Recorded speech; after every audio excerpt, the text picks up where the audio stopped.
Hello and welcome to this video on brewing barley wine. This is an ancient beverage that originates in Armenia. While it fell out of favor for a time, there has generally been an ongoing low level of interest in the barley wine market. This is a high alcohol beer that is historically atypical, but in line with modern definitions, mostly. It is generally a hop-containing beverage that is brewed from grain, and that has been true since it was written of prior to the Hellenistic era. Like sake, this fits the definition of a beer, but the beverage is considered a wine. Depending on your preference, there will be one of two styles to choose from. American, which tends to be more hop-filled, and as a result more bitter, with colours going from amber to light brown. The English style is the alternative. This tends to be less bitter and will have fewer hops added. There's a greater variety in colour, but it tends to range from red gold to black. Barley wines are sometimes labelled with a production date. This is because they are aged, and they are tended to be aged for a considerable period. This extensive aging is why some commercial breweries will only release their product once a year. The advantages for a home brewer in making barley wine is the simplicity. The most basic of recipes rely heavily on a single style of pale malt, intended for use with an ale. This is boiled for a long period to achieve caramelization. A British barley wine has fewer hops added, and none in the dry hopping stage. Meanwhile, an American barley wine has more hops added during the boil and is dry hopped heavily. You then use a high ethanol tolerant strain of yeast. This is chosen for barley wine and can be altered, mixed, or changed to add flavours like esters.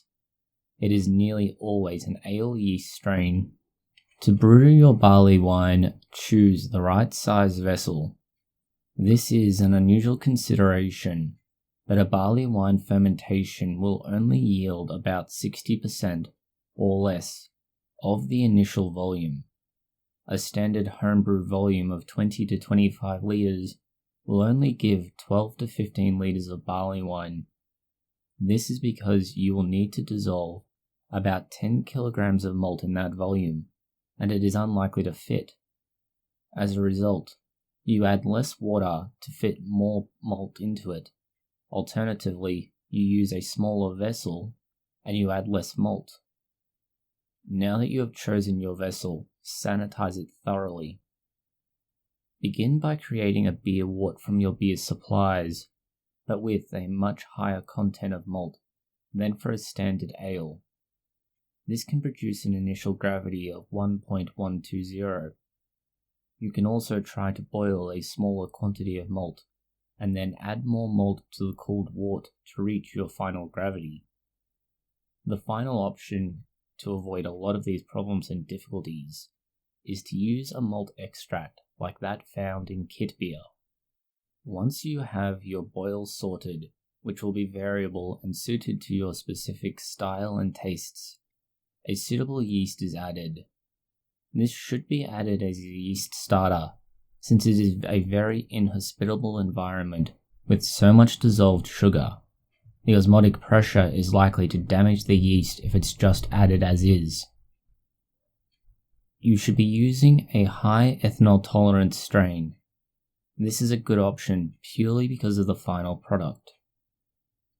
This leads to the use of English ales, as they are a strong contender, both due to their historical use and suitability for the ethanol. Alternatively, there are Belgian ale yeasts or Californian ale yeasts. Try not to use a strain that is known for its ester production, as these will be produced anyway, and increasing that production will put your flavor profile off considerably. Another reason to carefully consider which yeast strain you are going to use owes to the quantity of sugar included, both before and after fermentation. Finding a yeast strain that can cope with the sheer quantity of sugar that remains in your fermentation after you have finished fermenting is important. This will substantially alter the flavor profile.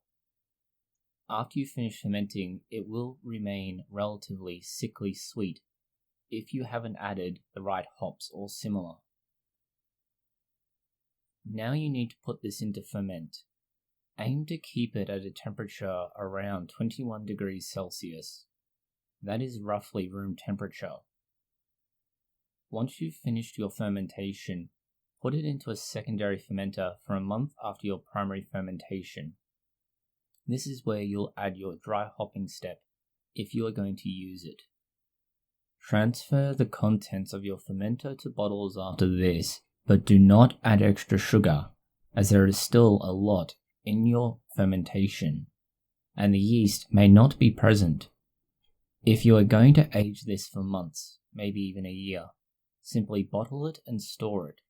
But if you intend to drink it in the next few months, add a little yeast to carbonate. This is because you may not get enough carbonation in the short time for the few yeast that have survived the process of creating it.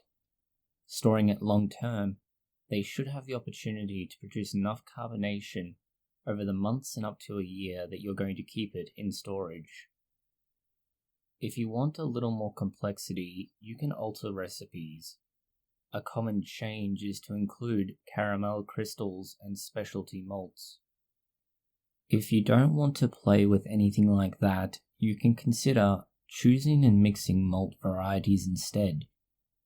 Malt is almost an essential element to production of barley wine, purely because it helps to bridge the various flavors better.